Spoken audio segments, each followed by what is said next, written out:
ओम शांति। 5:11 के ईश्वरीय महावाक्य है, तुम्हें गृहस्थ व्यवहार में रहते सभी के साथ तोड़ निभाना, मतलब अंत तक निभाना है। एक बार बेहद का संन्यास कर 21 जन्मों की प्रारब्ध पानी है। तोड़ के 2 मीनिंग होते हैं, एक अंत तक निभाना है, दूसरा तोड़ के निभाना है, अर्थात बुद्धि योग परमात्मा में और निभाना यहाँ। नंबर 2, शिव बाबा ने एक हमें यात्रा सिखाई है। वो कौन सी है? ये सृष्टि एक नाटकशाला है, हम सब यहाँ एक्टर हैं। आज नहीं तो कल पाठ पूरा करके हमने वापस घर जाना है। यह बार बार याद रहे, इसको भी यात्रा कहा जाता है। नंबर 3 पॉइंट है, सर्वगुण संपन्न 16 कला संपूर्ण संपूर्ण निर्विकारी मर्यादा पुरुषोत्तम। ये सारे गुण हमारे में अभी दिखने चाहिए।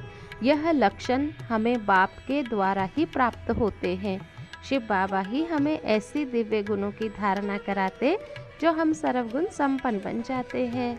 नंबर 4, ये दुनिया तो दुख धाम है। यहाँ कदम कदम पर दुख ही दुख है, बहुत दुख है। दुख के दिन की बाकी कुछ एक घड़ियाँ बाकी हैं, क्योंकि सुखदाता बाबा के पास हम आए हैं तो जरूर वो सुख ही देगा। अब हमें पता भी चल गया है सुख धाम में सुख होता है, तो धीरज धरना है।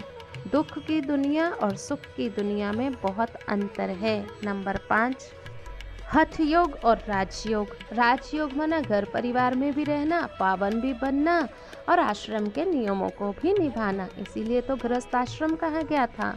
और जो निर्वृत्ति मार्ग वाला हठ योग है, वो तो घर परिवार छोड़ के जाकर जंगलों में बैठ जाते हैं, उनको सन्यासी कहा जाता है। लेकिन हम ऐसा नहीं कर सकते, हमें गृहस्थ में ही रहना है। नंबर 6, शिव बाबा के लक्षण कौन से हैं? प्यारा बाबा ज्ञान का सागर है, मीठा बाबा शांति का सागर है, सुख का सागर है, आनंद का सागर है, शक्तिदाता है। उनकी महिमा तो सबसे ही अलग है। नंबर 7, हम सब अभी इस समय ब्राह्मण हैं और ब्राह्मण केवल संगम युग पर ही होते हैं। जो सच्चे ब्राह्मण होते वो संगम पर ही होते हैं। साइलेंस में रह करके हमें यह बातें समझनी है। साइलेंस तो बहुत अच्छी है, शांति का हार तो हमारे गले में ही पड़ा हुआ है। इसके ऊपर एक कहानी भी है। दुनिया में शांति शांति करते रहते हैं, बाहर ढूंढते हैं जाके, लेकिन शांति मेरा स्वधर्म है, उनको ये पता ही नहीं। नंबर 8, मनुष्य सृष्टि का बीज रूप परम पिता शिव परमात्मा है। कहता है ये झाड़ पुराना हुआ, अब तुम पुजारी से पूज्य बनने का पुरुषार्थ करो। पुजारी और पूज्य ये हम ही बनते हैं। ऊपर से जो भी आते हैं वह पूज्य ही होते हैं, फिर पुजारी बन जाते हैं।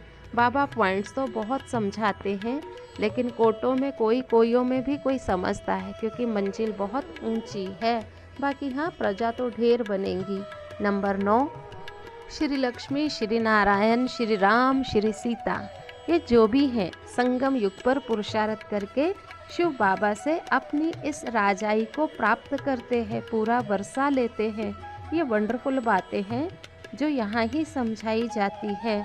अब हमारी बुद्धि का ताला खुलता है तो बाबा की ये बातें हमें समझ में आ जाती हैं।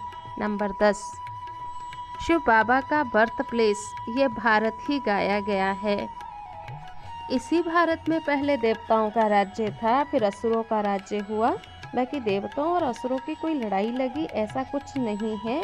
ये बात तो अब की है, जब हम सब देवता बनने के लिए बुराइयों से लड़ते हैं और बुराइयां हमारे पर भारी हो जाती, पर परमात्मा की याद से हम उन बुराइयों को ख़त्म कर देते हैं। अच्छा, आज का वरदान है, बड़ी दिल रख सेवा का प्रत्यक्ष फल निकालने वाले विश्व कल्याणकारी भव। जो बच्चे बड़ी दिल रख करके सेवा करते हैं तो सेवा का प्रत्यक्ष फल भी बड़ा निकलता है। कोई भी कार्य करो तो स्वयं करने में बड़ी दिल और दूसरों को सहयोगी बनाने में भी बड़ी दिल। स्वयं प्रति व साथी सहयोगी आत्माओं प्रति संकुचित दिल नहीं रखो। बड़े दिल रखने से मिट्टी भी सोना हो जाती, कमज़ोर साथी भी शक्तिशाली बन जाते, असंभव सफलता संभव हो जाती। उसके लिए मैं की बलि चढ़ा दो तो बड़ी दिल वाले विश्व कल्याणकारी बन जाएंगे। स्लोगन है, कारण को निवारण में परिवर्तन करना ही शुभ चिंतक बनना है। आज शुभ चिंतक मनी बन के रहेंगे, क्योंकि मैं विश्व कल्याणकारी हूँ।